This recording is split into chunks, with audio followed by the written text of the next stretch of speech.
Selamat siang yang terhormat Ibu Reni Retnowati dan rekan-rekan sekalian peserta pelatihan kepemimpinan pengawas Angkatan 30.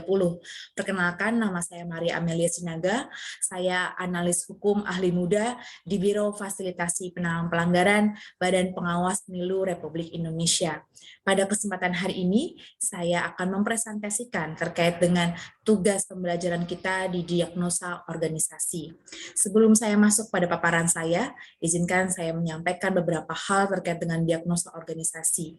Dalam pembelajaran ini kita setidaknya diajarkan beberapa hal. Yang pertama yakni kita diajarkan bagaimana menginventarisir atau mengidentifikasi permasalahan-permasalahan yang terjadi di unit kerja kita.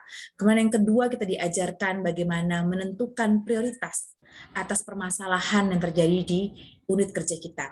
Yang ketiga, kita diajarkan mencari penyebab-penyebab terjadinya permasalahan tersebut. Dan yang terakhir, kita diajarkan bagaimana mencari atau menentukan alternatif atas permasalahan tersebut. Izinkan saya menyampaikan paparan saya pada kesempatan hari ini.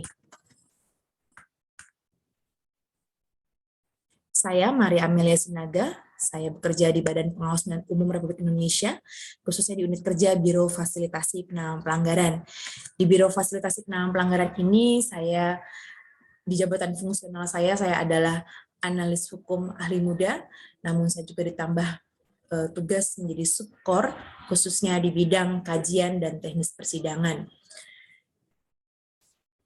di mana tugas dan fungsi akan saya jelaskan.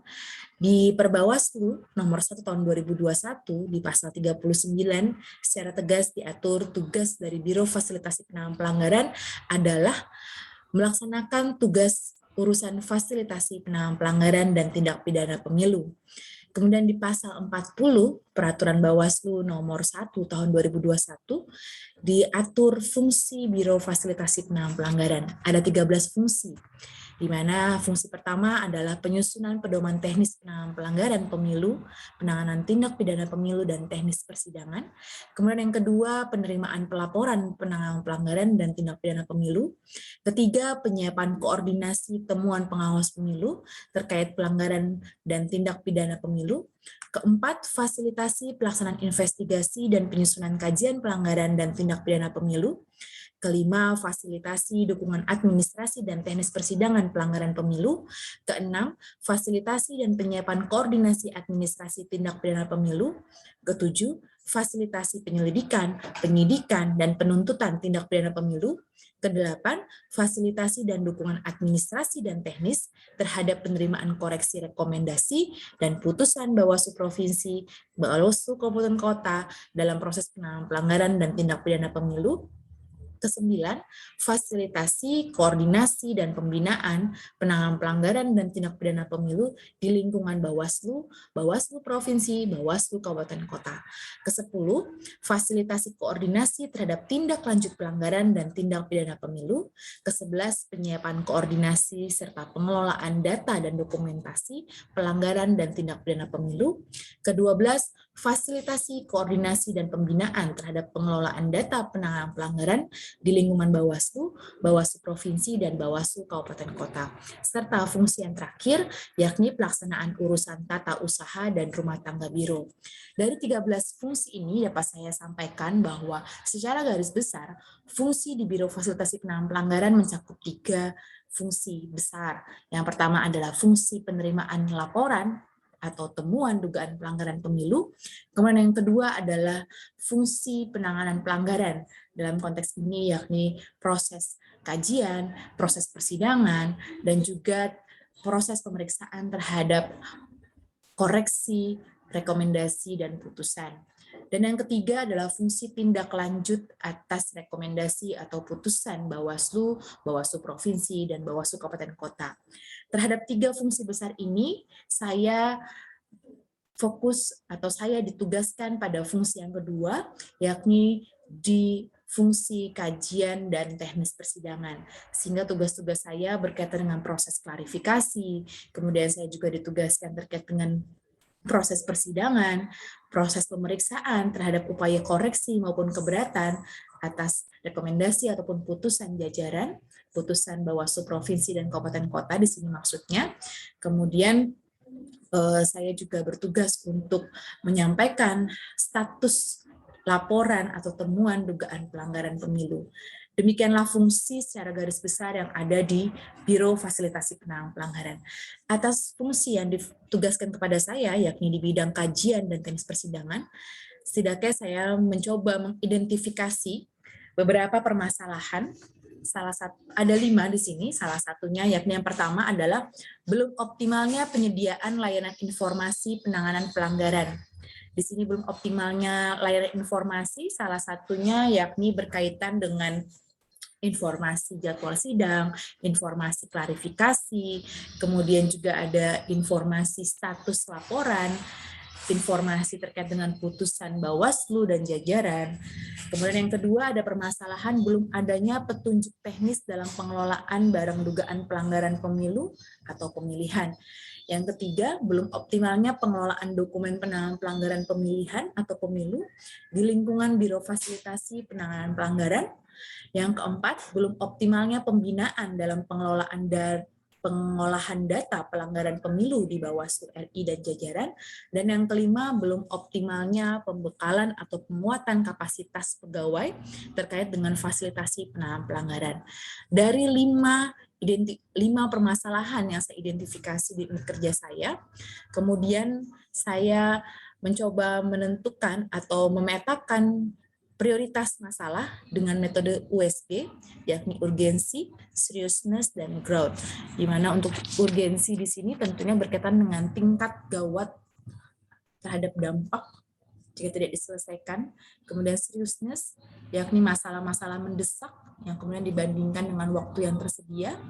Growth di sini adalah pertumbuhan atau tambah buruknya permasalahan jika tidak segera diselesaikan. Inilah parameter USG yang dimaksud.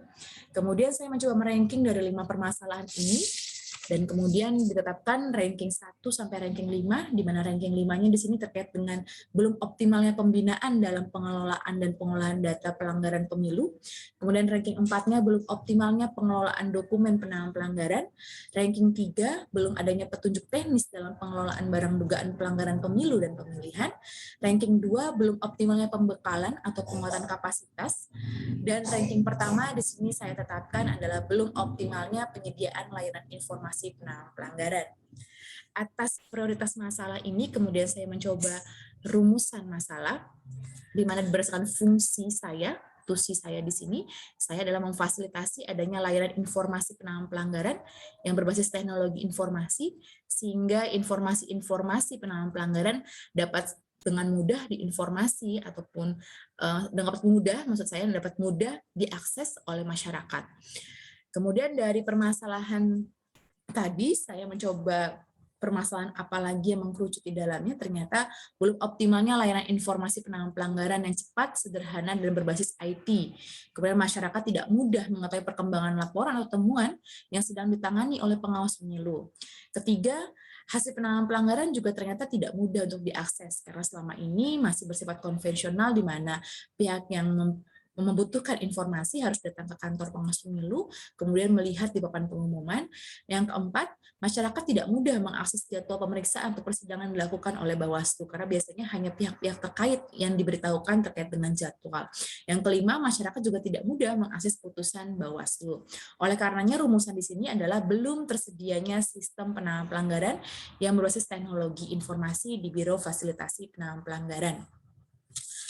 Atas rumusan masalah tersebut, kemudian saya mencoba mencari penyebab-penyebabnya menggunakan fishbone diagram, di mana belum optimalnya layanan informasi ini ternyata ada beberapa faktor penyebabnya. Ada SDM, di mana di sini kurangnya partisipasi pegawai dalam mendesain sistem pelaporan dan penanganan pelanggaran yang ideal.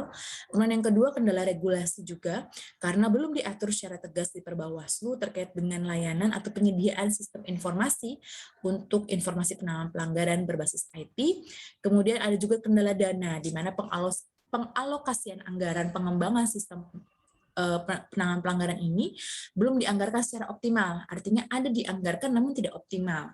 Kemudian adanya kendala informasi, masih minimnya informasi terkait dengan desain layanan ideal untuk pemberitaan atau informasi penanganan pelanggaran, khususnya di sini penanganan pelanggaran pemilu. Ada juga kendala lingkungan, adanya perbedaan pendapat terkait dengan desain sistem informasi penanganan pelanggaran, dan juga ada kendala metode. Metode sini tentunya adalah belum adanya layanan sistem informasi penanganan pelanggaran berbasis IT tersebut. Atas permasalahan-permasalahan atau penyebab-penyebab atas masalah tersebut, kemudian saya mencoba melakukan analisis lapisan, yakni penetapan prioritas pemecahan masalah, di mana saya mencoba menentukan 3 alternatif. Yang pertama adalah pembuatan sistem informasi penanganan pelanggaran berbasis IT oleh pihak ketiga, namun dengan solusinya adalah merevisi anggaran, artinya menambah alokasi anggaran, menambahkan anggaran dari yang ada yang sekarang. Kemudian yang kedua, pembuatan sistem informasi penanganan pelanggaran berbasis IT ini dilakukan oleh pihak ketiga namun menyesuaikan anggaran yang tersedia. Artinya dengan anggaran yang ada, maka dioptimalkan sampai sejauh mana sistem ini akan dikembangkan. Yang ketiga, pembuatan sistem informasi penanganan pelanggaran berbasis IT di tahun 2001 dengan alokasi yang ada, maka hanya sebatas penyusunan konsep atau grand design. Nah, atas analisis lapisan ini kemudian saya mencoba meranking kembali, di mana di sini ranking 3-nya ternyata poinnya di poin 3 ini ya, di tahun 2021 sebatas penyusunan konsep atau grand design. Ranking keduanya pembuatan sistem oleh pihak ketiga dengan menyesuaikan anggaran yang ada, dan ranking 1 yang terpilih di sini adalah pembuatan sistem informasi oleh pihak ketiga dengan cara merevisi anggaran atau mengalokasi anggaran. Atas analisis lapisan tersebut, kemudian saya merumuskan judul, yakni pembuatan sistem informasi penanganan pelanggaran berbasis teknologi informasi di Biro Fasilitasi Penanganan Pelanggaran Bawaslu Republik Indonesia. Demikian paparan saya terkait dengan diagnosa organisasi di unit kerja saya, yakni di Biro Fasilitasi Penanganan Pelanggaran. Besar harapan saya mendapatkan masukan, tanggapan dari rekan-rekan sekalian, khususnya dari Ibu Reni Retnowati, untuk penyempurnaan diagnosa organisasi saya. Terima kasih atas kesempatannya.